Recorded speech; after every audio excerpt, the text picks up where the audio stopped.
I'm here today with Hans of Feuerschwanz to talk about Fige Feuer. I'm sure I mispronounced it terribly, so forgive me about that. Coming out July 7th on Napalm Records. I feel like I've achieved something really special here because I've been listening to your music for a very long time. We've been covering it on the channel for a very long time, and it's first time that I get to chat with you about a record. So it must be my lucky day. Oh, it's my lucky day. I've seen a lot of your videos as well and all the reactions you did to my music of one band or the other. Yeah, more than just one band, I must say. We're a fan of everything that you touch. You got the Midas touch. Thank you. Awesome. Let me start by asking you this. Feuerschwanz is a band that every time I think you guys release the best record that you've released, you've then released another record that's better than the previous one. How do you keep pushing that bar higher and higher and higher and higher with every single album? I don't know, but we feel the same actually. When we are finished with an album, when we did an album, we always think, yes, that's the best we did so far. But I hope we will be able to continue that way. Well, for Feuerschwanz, basically we went down more and more the road of metal. We got a little bit harder with every album, and the guitars got a little bit louder, which is a good thing, I think. Yes. And as a musician, you just have to be open-minded, like stay open-minded and listen to a lot of other music and influences, and which will result into new music. But obviously, you always build up on the stuff you did before, so it's always a path you go, and every album is like a step which a part you finished, and then you walk on to the next. You know, when I went into listening to this album, I was like, I hope this album sucks because I'm tired of listening to great records from you guys. And I feel like I need one that I can say, okay, you know what? This one wasn't as good. I really hate to disappoint you. I really hate to disappoint you. I was like, these guys, here they go again with another great album. Like, I'm tired of these great records, but it was so to listen to this album. I thought that's boring. This record I agree. was very concise. It's very packed. It's not long. It's short.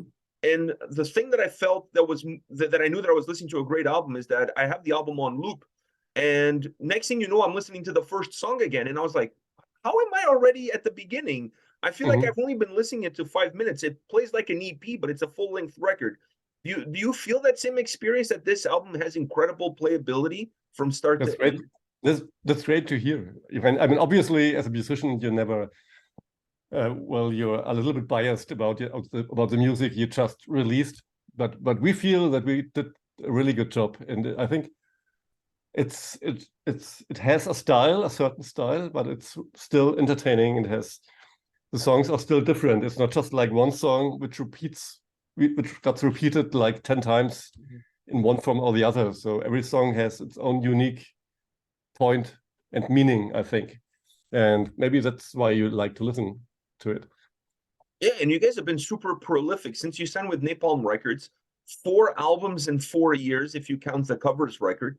Are you going to be able to sustain this output of releasing almost a record every year? I don't know. I don't know. We will see what the future brings. But for now, it did work. But obviously, you have to have the right songs to release an album. So if it's going to take longer at one point, then it might take longer. But at the moment, it works for us very well to release albums that fast.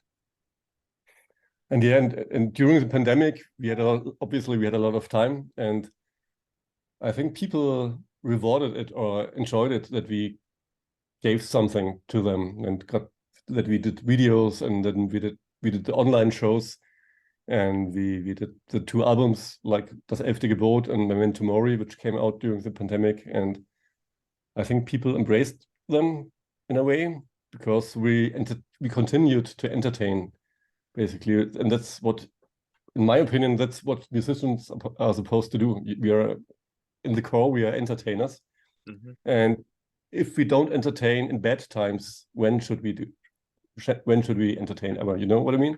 Yeah. I totally agree with you.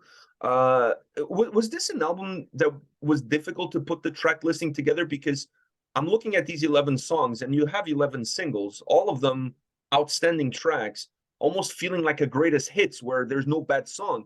So how do you merge them together in a way that gives the record a nice flow? Actually, you didn't hear the songs we didn't put on the album. There have been more. Oh, wow. Yeah, yeah, but well, that's a good question actually. But in the end, it comes naturally in a way. So someone makes an order of the album of the songs, and then you look at it, and then you change some songs, and then yeah, in the end, it makes sense. We usually put the singers in the first half because people already know them. Yeah, don't know what to say about that really, but about the song order. But it just has to be a certain order that it keeps the excitement and that is still entertaining and that I think we did a good job to do this. And the songs itself are have lots of variations, but still are all Feuerschwanz songs. You mentioned earlier that this album is a little bit more metal. There's a little bit more guitars, a little bit more drums. I Yeah. felt like over the last couple of records, you guys slowly are not completely shedding their more comedic side of the band from the early days, but there's definitely a move towards more, I hate to say a serious note because the songs are still super catchy, super hooky, and fun to listen to, but the band is definitely moving in a different direction.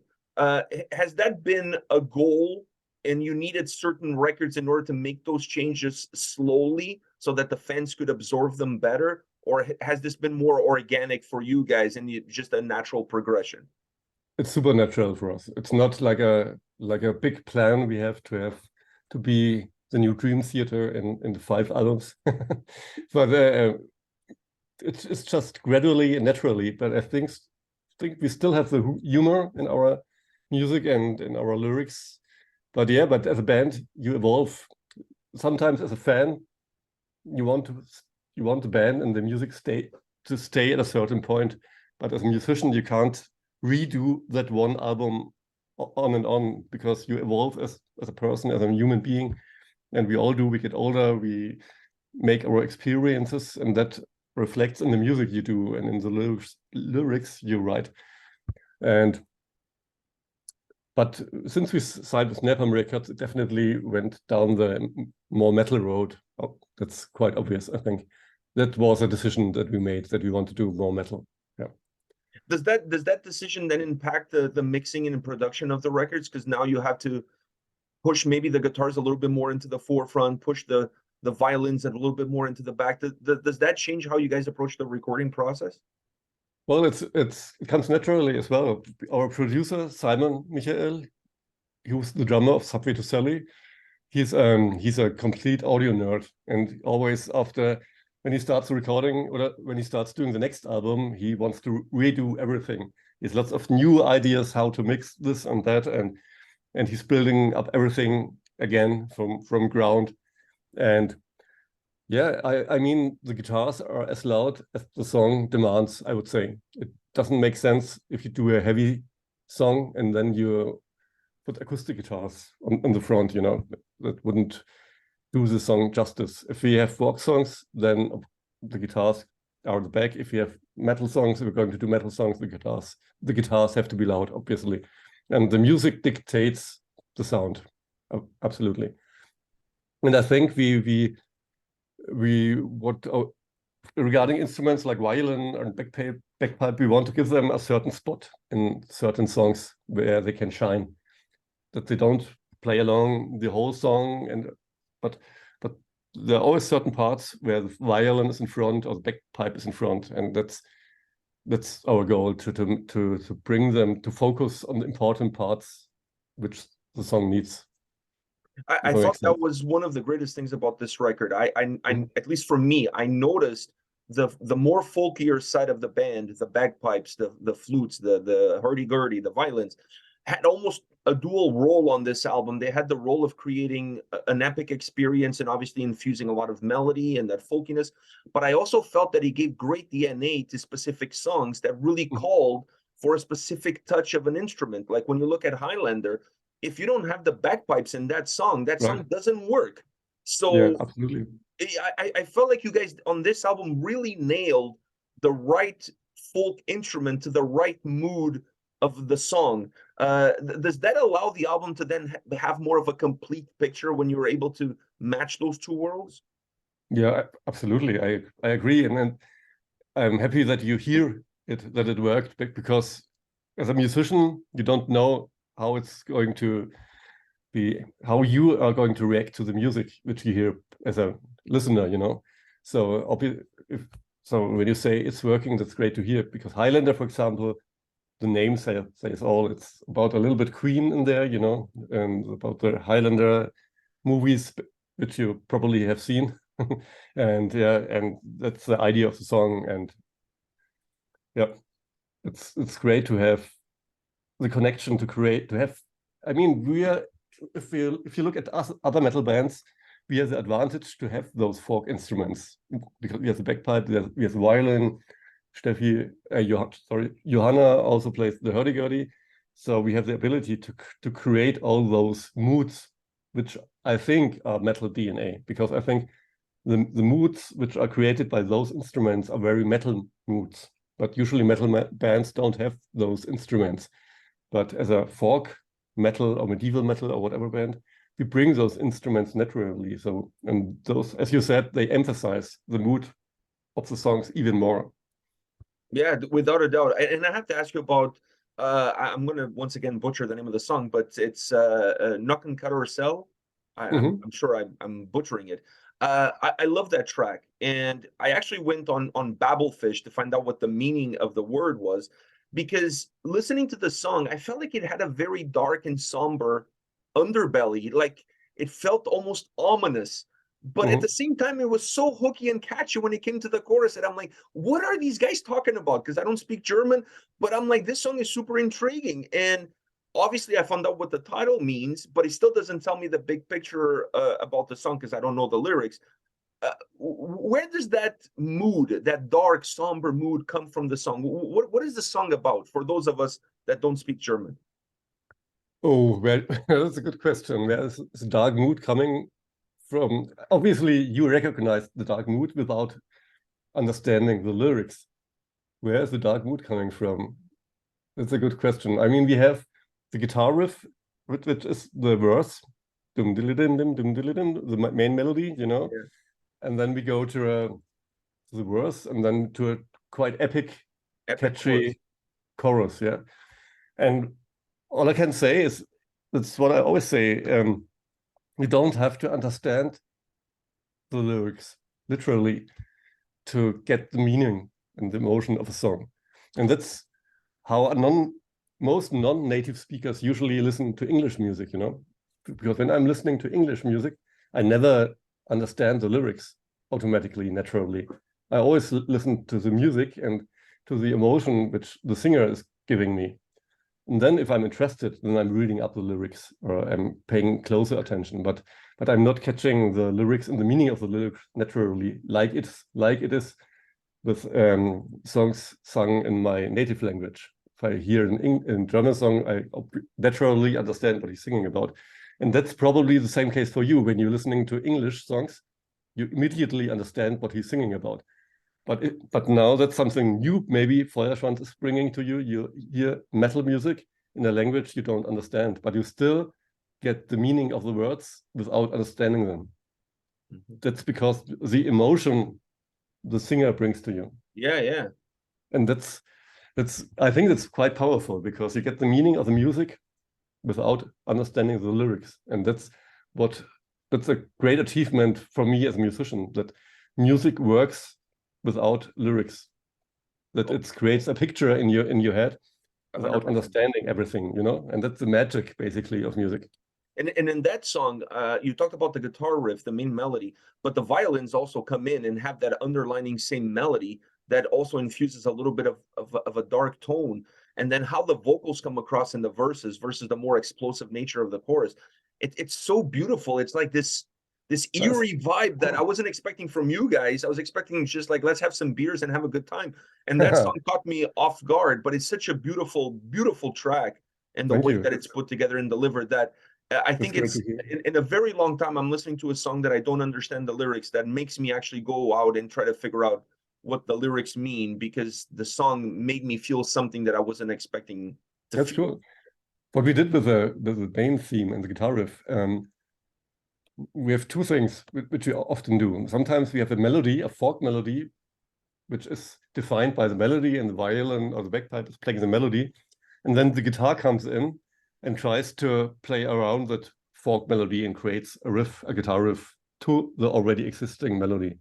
But in this case, it was the other way around. We had a guitar riff, and then we created a folk melody from the guitar riff. And that's usually you do it the other way around, you know. But in that, especially in that case, the riff was first the guitar, and then we created a violin melody from the guitar riff. And that's a different way of doing it, which would you usually do as a folk band, you know. And that makes it probably something special, and it's great that you are hearing. Yeah, that. It's one of my favorite songs of the album, but like without a shadow of a doubt. And then we have Fabienne from Helvetii on one of the tracks. Are you tired of working with Melissa, and you decide to give her a break, and you brought Fabienne in for a song? No, it's just we noticed that Switzerland has lots of great singers, so we just took the third singer from Switzerland as a guest singer. So because Melissa is from Switzerland, then Angels Make Six is from Switzerland, who was guest singing for us, and Fabienne is from Switzerland. No, but well, Melissa is not a permanent member of Feuerschwanz, so we have been looking for other singers, and Fabienne is a great singer as well, with a complete different tonality, but I think she fit very well for a bastard from Asgard. Yeah, that was, and it was a great song. Yeah, it's the first time that she was singing in German, actually.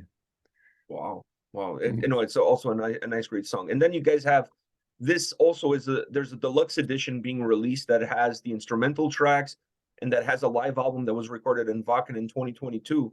Right. You know, you guys never just release a record. You guys always make the whole thing a huge experience. Do you feel like you're giving fans too much? Maybe you could have holed up on that live record and released that one next year, or at Christmas or something. No, it would have been old next year, I think. Sorry, the door is ringing. Just wait until it's over. Oh, I can't hear it, to be honest. Oh, you can't hear it. Okay, awesome. Okay, good. Well, I mean, the Wacken live show was last year, and you can't wait too long with releasing such a live concert. And it was such a special moment for us to be on the main stage for the first time in the dark. We played in Wacken before, but going on the main stage right after Slipknot for the first time, that was something special for us, and we wanted to keep it for eternity, if you want to say so, and release it as an album. And so we decided to put it as a bonus album for the deluxe edition. And yeah, it was a very special moment for us to be on that stage as a band. Is the band now reaching a point where you guys are no longer maybe as underground as you were before, and everybody's opening their hearts to the band, and you're becoming almost mainstream in the world of metal, as mainstream as you can be? Well, that's what I wanted to say. I think as a metal band, you're always underground compared to Taylor Swift or Ariana Grande or whoever. So I think to stay into perspective, besides Metallica, maybe no metal band is a superstar in a way, you know. But I think, especially in Germany, people start to know us more and more, and we finally start to expand more to the non-German speaking countries. In Europe, we play in Spain. We have played in Spain last year, and the same festival invited us immediately again for a better position in the festival. The same happened in Czech Republic. It's the same organizer, but a bigger festival and at a co-headliner spot. We're playing at Italy the first time. It's especially interesting to see how the non-German speaking world is reacting to Feuerschwanz, like you as well. We would love to play in the US sooner or later. I mean, we have been on the 70,000 tons of metal this year. This is, well, sort of US. Yeah, but, close. Close, it's close, yeah. We weren't allowed to play inside the US waters. We have to wait until we left into the international waters, then we were allowed to play because we hadn't a working visa and stuff like that. But we would love to play in the US. But obviously, it's a lot of stuff to organize for a band to come to your country. But hopefully, it will work out one day. That was actually going to be my last question for you: is when will we see you guys play in North America? Because there is a huge love affair for bands like yours, for that sound, and we're starting to see a lot more bands from Germany making their way here. I mean, I know Electric Callboy is a completely different style of sound, but they're going to be starting a North American tour, a big North American tour in September. So there's definitely a lot of love for German musicians and German music in this part of the world. So what is it going to take from your point of view? I don't know. I hope we do it, as I said, and we all would love to, but it has to be worth to do it financially, because it's obviously quite a financial risk for a band to come over. So it has to be sure somehow that it's going to work. But I'm positive that we will do it sooner or later. Hopefully sooner. Yeah, hopefully sooner rather than later. Before you guys release another 2 or 3 records, at the way that you guys are going, I would put it past you to release another album. Hans, thank you very much for your time. I really appreciate it. It's an absolute pleasure to talk to you about this record. What can I say? I know it sounds cliche, but best record you guys have ever released. Because every record is the best record. For you guys, really it is. It really is. Awesome. So thank you so much. Thank you so much for the invitation. It was fun talking to you, because I've seen so many videos of you. Also, your album review of The Dark Side of the Moon. I watched it all. So thank you for doing all these videos as well. Oh, thank you. Thank you for taking the time, and thank you for coming on the channel and chatting about this record. All the best to you and everybody in the band. You guys are going to be super successful with this album, because it's a phenomenal album all around. Thank you. Take care. Anytime again. Bye.